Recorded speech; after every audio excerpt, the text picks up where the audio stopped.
गाना। आज 20 सालों बाद रमेश अपनी दुल्हन नैना के साथ अपने गांव के अपने पुराने घर आता है। सभी लोग बहुत खुश थे। रूपा भी अपनी बहू का स्वागत करने में लगी थी। पर ये क्या, रूपा जैसे ही अपनी बहू की आरती उतारने जाती है, अचानक से तेज हवाएं चलने लगती है। घर की लाइट चली जाती है और आरती का थाल का दीपक बुझ जाता है। माँ, ये सब क्या हो रहा है? अचानक से ये मौसम कैसे बदल गया? अरे बेटा, ये गांव है। गांव में अक्सर ऐसा ही होता है। किसी भी वक्त मौसम बदल जाता है और कभी भी लाइट चली जाती है। दीपाली बेटा, किचन से मोमबत्तियां तो ले आ। रूपा के कहने पर दीपाली किचन में मोमबत्ती लेने जाती है।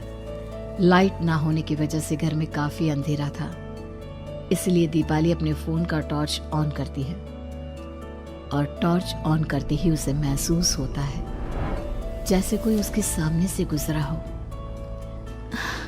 मुझे ऐसा क्यों महसूस हुआ कि मैंने अभी यहाँ किसी को देखा?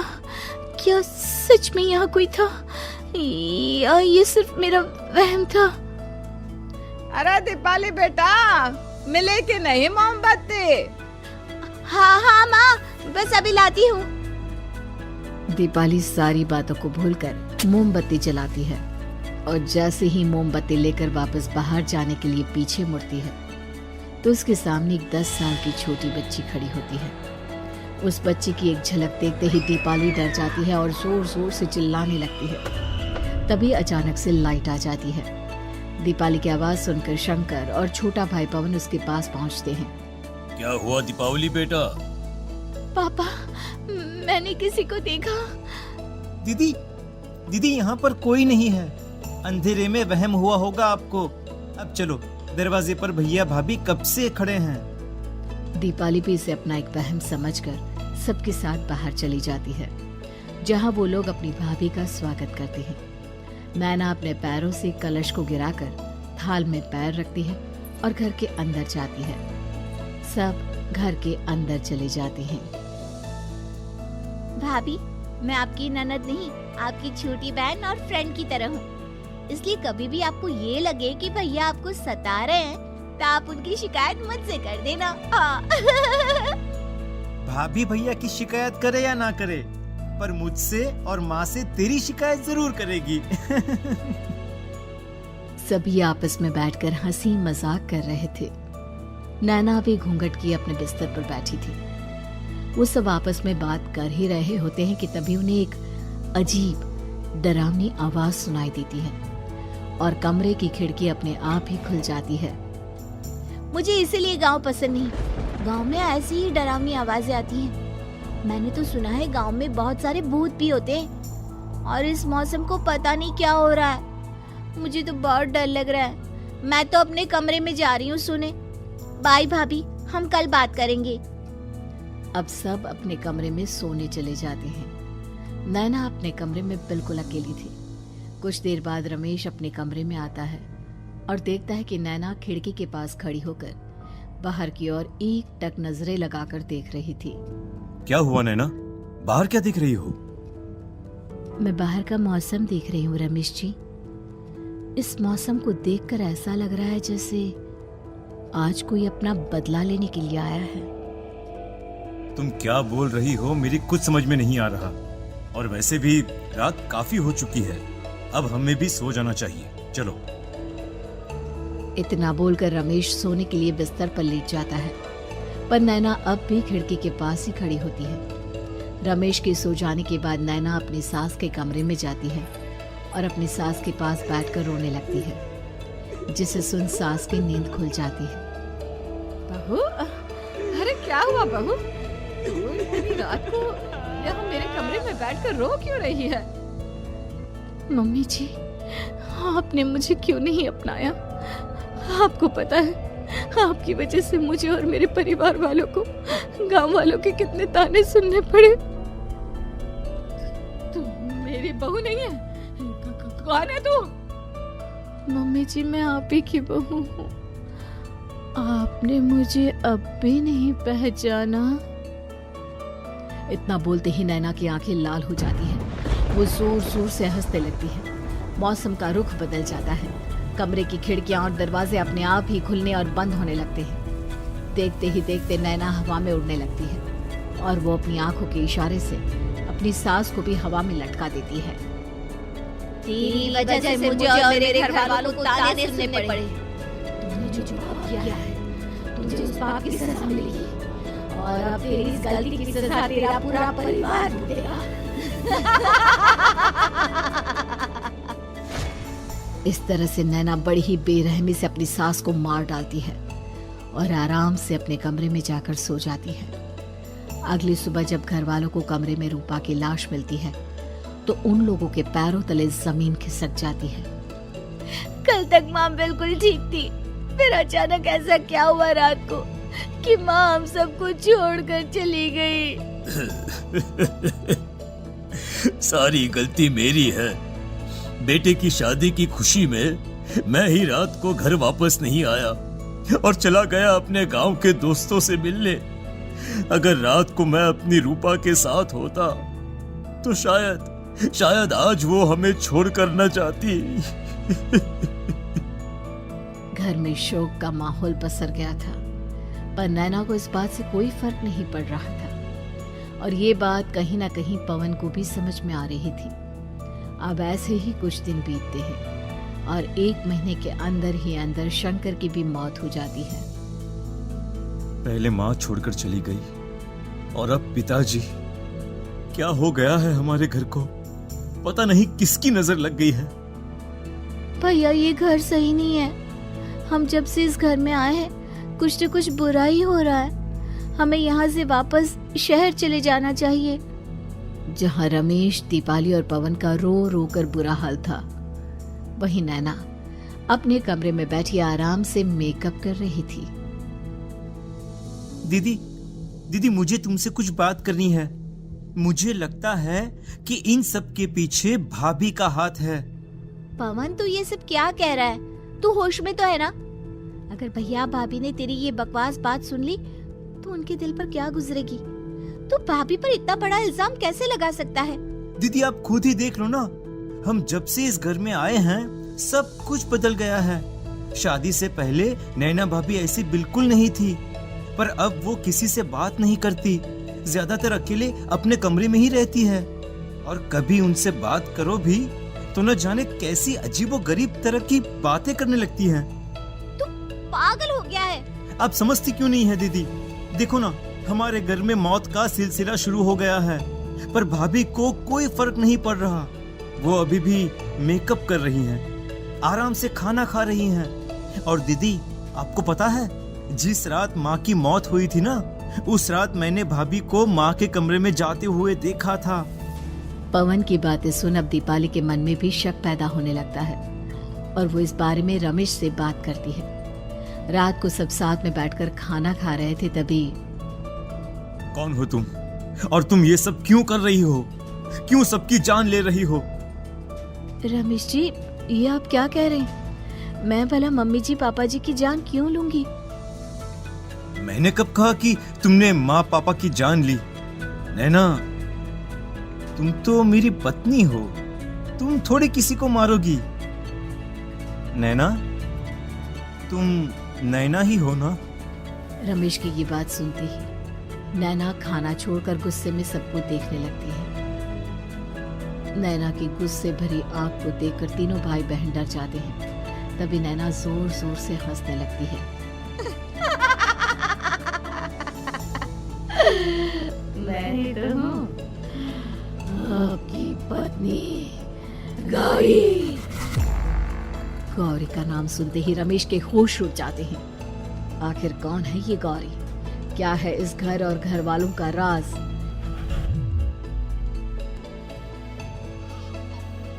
हमारे दोनों बच्चे एक साथ कितने अच्छे लग रहे हैं ना? हाँ, कितने अच्छे दोस्त हैं दोनों। बस बड़े होने के बाद भी इनकी ये दोस्ती बनी रहे तो बच्चे कितने खुश रहेंगे। मैं क्या सोच रहा था कि क्यों ना हम अपनी दोस्ती को रिश्तेदारी में बदल दें। मैं अपने बेटे रमेश की शादी तेरी बेटी गौरी से करना चाहता हूँ। इस तरह हमारे बच्चे भी हमेशा साथ रहेंगे और हमारी दोस्ती भी रिश्तेदारी में बदल जाएगी। शंकर की इस बात से उसके दोस्त को बहुत अच्छा लगता है और वो अपनी बेटी की शादी रमेश से करवाने के लिए तैयार हो जाता है। बहुत जल्द दोनों परिवार मिलकर बचपन में ही रमेश और गौरी की शादी करा देते हैं। अरे शंकर, अपने बच्चों की शादी करवा कर हमने अपनी दोस्ती को रिश्तेदारी में बदल तो लिया, पर मैं चाहता हूँ कि अपनी गौरी का गौना 2 साल बाद करूँ, ताकि वो थोड़ी समझदार हो जाए। अरे हाँ हाँ दोस्त, बिल्कुल, हमें कोई दिक्कत नहीं है। इसी तरह समय बीतने लगता है। समय के साथ शंकर का कारोबार तरक्की पकड़ लेता है और 2 साल बाद शंकर अपने पूरे परिवार के साथ शहर में शिफ्ट होने की तैयारी कर लेता है। जब यह खबर उसके दोस्त को पता चलती है तो वो शंकर से बात करने उसके घर जाता है। शंकर, 2 साल पूरे हो चुके हैं और अब तू शहर भी जाने वाला है। मैं सोच रहा था कि तेरे शहर जाने से पहले गौरी का गौना कर दूं, ताकि तू अपनी बहू को अपने साथ लेकर जा सके। ये तू कैसी बातें कर रहा है? रिश्तेदारी बराबरी वालों से होती है, और वैसे भी अब मैं, मेरा बेटा या मेरा परिवार कोई भी इस रिश्ते को नहीं मानता। ये तू कैसी बातें कर रहा है दोस्त? जब हमने अपने बच्चों की शादी करवाई थी तब हम दोनों ही एक बराबर थे। पिछले 2 साल में तेरा कारोबार थोड़ा सा अच्छा क्या चल गया, तू पुराने रिश्ते ही तोड़ देगा। देख भाई, ऐसा मत कर। अगर तूने मेरी बेटी को अपनी बहू के रूप में नहीं अपनाया तो कोई भी मेरी बच्ची से शादी नहीं करेगा। अरे उसकी जिंदगी बर्बाद हो जाएगी। यार देख, वैसे भी बाल विवाह तो कानून मान्यता नहीं देता, फिर मैं कैसे दे दूं? तू अपनी बेटी के बड़े होने पर उसकी शादी किसी दूसरे लड़के से करवा देना। वैसे भी तब तक ना उसे और ना ही गांव वालों को ये बात याद रहेगी। मेरे बेटे को बख्श दे मेरे भाई। इस तरह से शंकर अपने दोस्त के परिवार और गौरी को गांव वालों के ताने सुनने और जिल्लत से भरी जिंदगी जीने के लिए छोड़ अपने परिवार वालों के साथ शहर चला जाता है। अरे इनकी गौरी में ही कोई दोष होगा, तभी तो लड़के वालों ने इनकी बेटी को अपनी बहू के रूप में नहीं अपनाया और उसको यहाँ छोड़कर शहर चले गए। अब कौन थामेगा ऐसी लड़की का हाथ? अरे पता नहीं कैसा आदमी है जो गांव वालों के इतने ताने सुनकर भी सर उठाकर गांव में चल रहा है। अरे अगर मेरी बेटी के साथ ऐसा हुआ होता ना तो मैं तो शर्म के मारे मर ही जाता। हाँ, दिन रात लोगों की नजरों में अपने लिए ग्रहण देख और सबके ताने सुन सुन अब गौरी के पिता हिम्मत हारने लगते हैं और एक रात गौरी के माता पिता खुदकुशी कर लेते हैं। ये सदमा गौरी भी सहन नहीं कर पाती और उसकी भी मृत्यु हो जाती है। तुम्हारे परिवार की वजह से हम लोगों ने अपनी इज्जत और जान गंवाई। इसका बदला तो तुम्हें चुकाना पड़ेगा, वो भी अपनी जान देकर।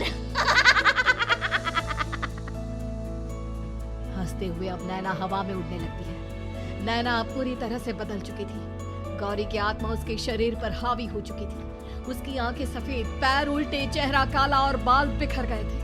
अब गौरी अपनी शैतानी शक्तियों से घर के हर कोने को अपने काबू में कर लेती है और सीधी दीवार पर जाकर चिपक जाती है। मुझे अपना बदला चाहिए।